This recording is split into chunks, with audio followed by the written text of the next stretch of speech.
The Alchemist, The Secrets of the Immortal Flamel by Michael Scott. Thursday, 31st of May. Chapter 1. Okay, answer me this. Why would anyone want to wear an overcoat in San Francisco in the middle of the summer? Sophie Newman pressed her fingers against the Bluetooth earpiece as she spoke. On the other side of the continent, her fashion-conscious friend Elle inquired matter-of-factly, what sort of coat? Wiping her hands on the cloth tucked into her apron strings, Sophie moved out from behind the counter of the empty coffee shop and stepped up to the window, watching men emerge from the car across the street. Heavy, black wool overcoats.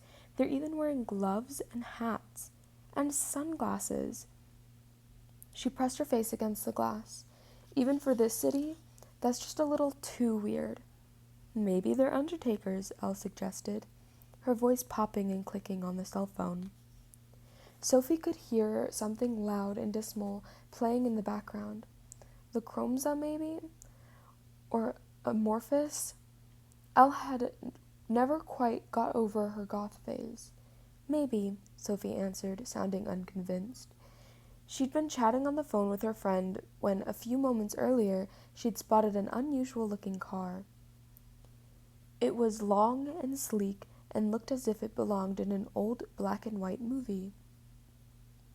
As it drove past the window, sunlight reflected off of the blacked-out windows, briefly illuminating the interior of the coffee shop in a warm yellow-gold light, blinding Sophie.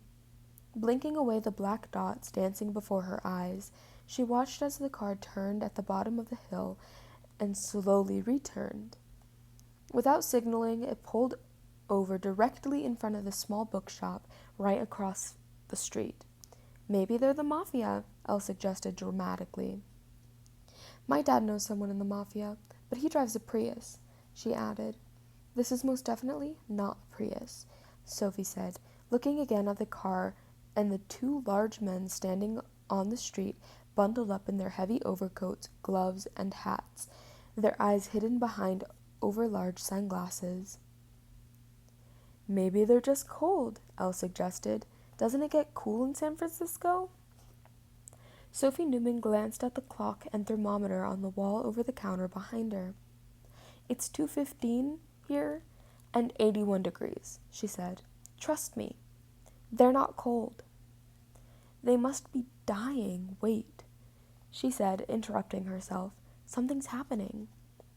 The rear door opened and another man, even larger than the first two, climbed stiffly out of the car.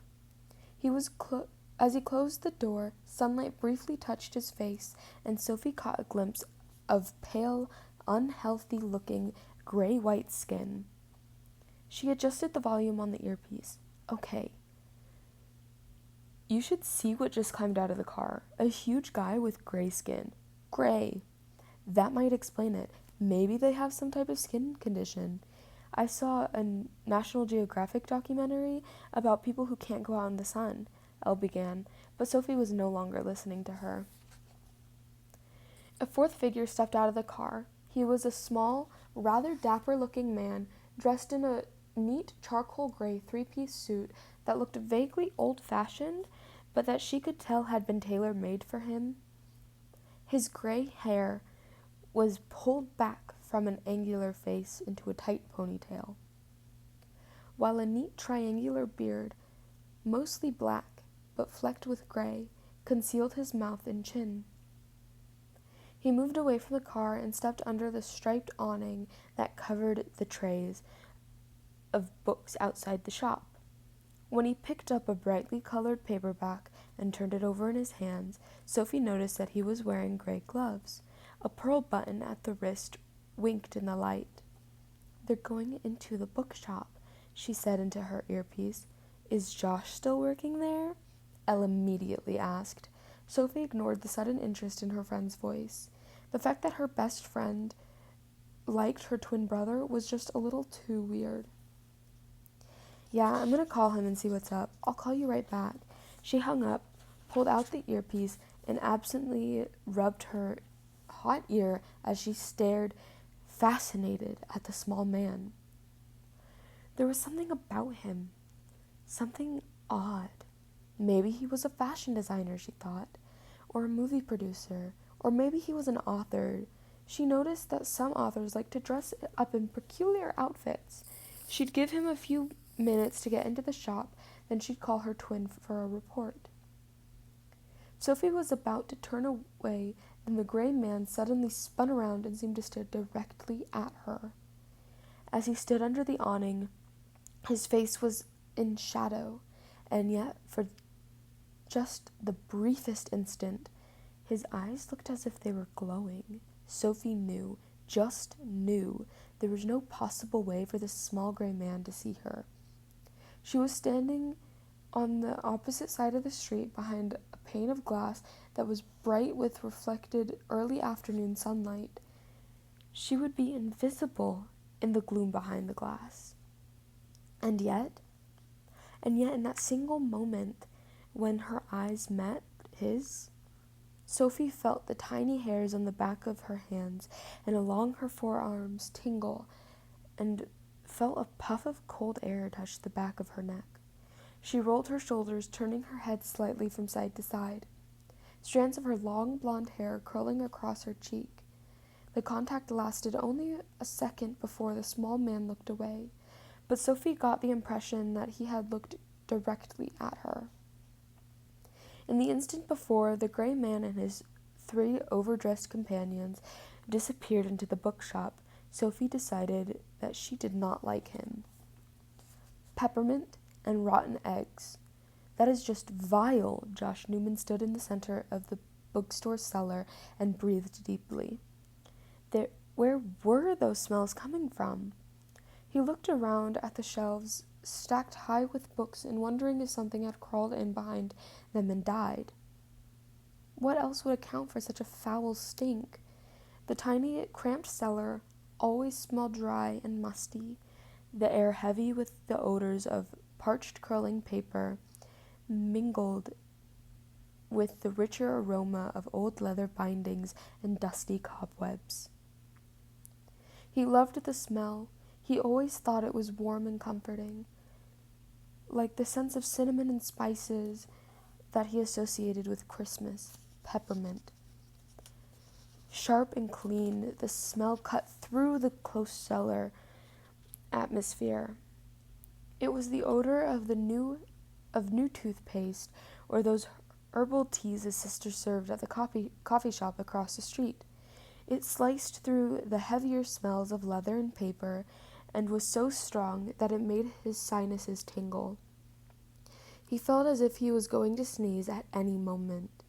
He quickly pulled out his iPod earbuds. Sneezing with headphones on was not a good idea. It makes your ears pop. Eggs. Foul and stinking, he recognized the sulfurous odor of rotten eggs. It blanketed the clear odor of mint, and it was disgusting. He could feel the stench coating his tongue and lips, and his scalp began to itch as if something were crawling through it. Josh ran his fingers through his shaggy blonde hair and shuddered. The drains must be lacking up. Leaving the earbuds dangling over his shoulders, he checked the book list in his hand and looked at the shelves again. The complete works of Charles Dickens, 27 volumes, red leather binding. Now where was he going to find that? Josh had been working in the bookshop for nearly 2 months and still didn't have the faintest idea where anything was. There was no filing system, or rather there was a system, but it was known only to Nick and Perry Fleming, the owners of the small bookshop. Nick or his wife could put their hands on any book in either the shop upstairs or the cellar in a matter of minutes. A wave of peppermint, immediately followed by rotten eggs, filled the air again. Josh coughed and felt his eyes water. This was impossible.